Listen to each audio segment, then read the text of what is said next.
J'ai craqué, et oui, j'ai craqué, j'ai été faible une nouvelle fois, mais comment résister à de si beaux objets? Vous connaissez ma passion pour les gros livres, vous connaissez ma passion pour les omnibus, pour les One Volume Edition, pour les absolutes, pour tous ces ouvrages qui proposent une énorme quantité de contenu, surtout quand ce sont de grands artistes ou des séries cultes. Et aujourd'hui, eh bien, j'ai craqué pour l'édition en un volume. Regardez la taille de ce machin. De Kabuki, la série culte de David Mack, publiée autrefois, il y a maintenant quelques années, par, je crois, Panini, qui avait essayé de tenter de publier Kabuki. On avait eu quelques tomes qui étaient sortis en version française.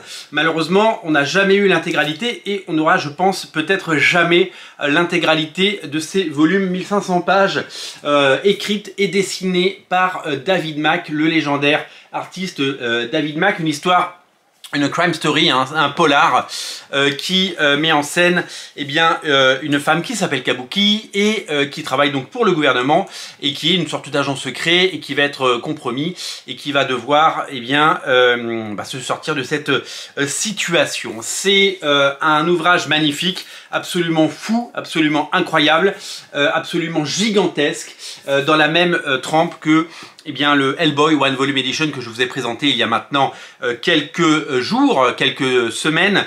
C'est fait partie de ces très beaux livres qui rééditent l'intégralité des numéros. Alors cette série, elle a été publiée par un peu tout le monde, par Dark Horse, puisque c'est Dark Horse qui édite ça. Elle a été publiée par Image Comics en indépendant. Et puis, toute cette œuvre est ressorti à l'occasion des 30 ans du premier numéro, les 30 ans de la création de Kabuki.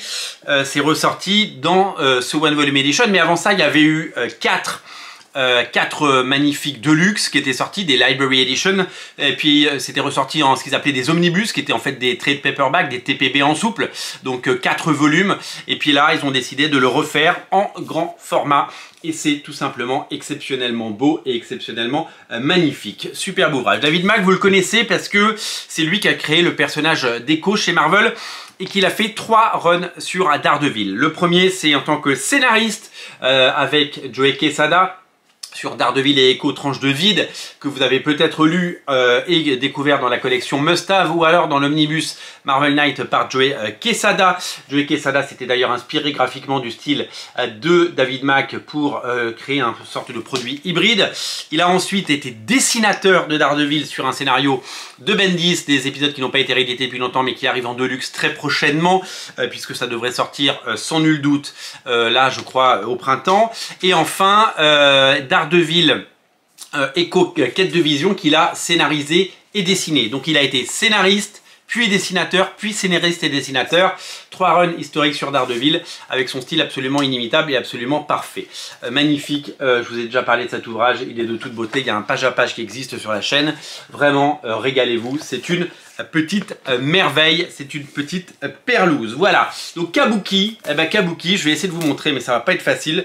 C'est le génie et c'est le style graphique de David Mack, à la fois peint et avec des collages. Ça fait évidemment penser à des gens comme Dave McKean, la magnifique ouvrage qui reprend l'ensemble de ces pages, l'ensemble de ces épisodes dans le plus beau des formats, dans un format magique. Faudrait que je fasse un page à page, faudrait le découper en 3 émissions, je pense, tellement il y a de contenu et tellement c'est fou. Je crois que c'est un des plus gros livres que j'ai, un des plus gros comics que j'ai. Sachez que quand ça a débuté Kabuki à la base, alors David Mack n'avait pas ce niveau graphique, mais c'était en noir et blanc, c'était quelque chose de beaucoup plus amateur, en tout cas pour les premiers numéros, mais l'histoire commence bien là. Et il y a même eu Rick Mays, le dessinateur, avec qui il avait fait, je crois, un épisode de... est-ce qu'ils avaient pas fait... Rick Mays, il avait fait du Ultimate Team Up, souvenez-vous. Il y a même des épisodes qui ne sont pas malheureusement dessinés par David Mack, mais qui sont scénarisés par lui, bien sûr. Et c'est tout simplement magnifique. Vraiment un ouvrage exceptionnel, vraiment un bouquin sublime. Vraiment un cadeau du ciel, c'est superbe et c'est disponible partout où vous trouverez de la version originale et je suis ravi de rajouter eh bien, ce nouveau bouquin, cet opus à ma collection parce que c'est vraiment quelque chose de fabuleux. Merci à tous d'être aussi nombreux à regarder Radio Comics. Merci d'être aussi nombreux à être aussi fidèles. Merci pour votre fidélité, vraiment. Et puis moi, je vous invite à vous abonner si ce n'est pas déjà fait. Parce que en vous abonnant, vous ne ratez aucune émission. Merci à vous, merci à tous et je vous dis à très bientôt. Salut!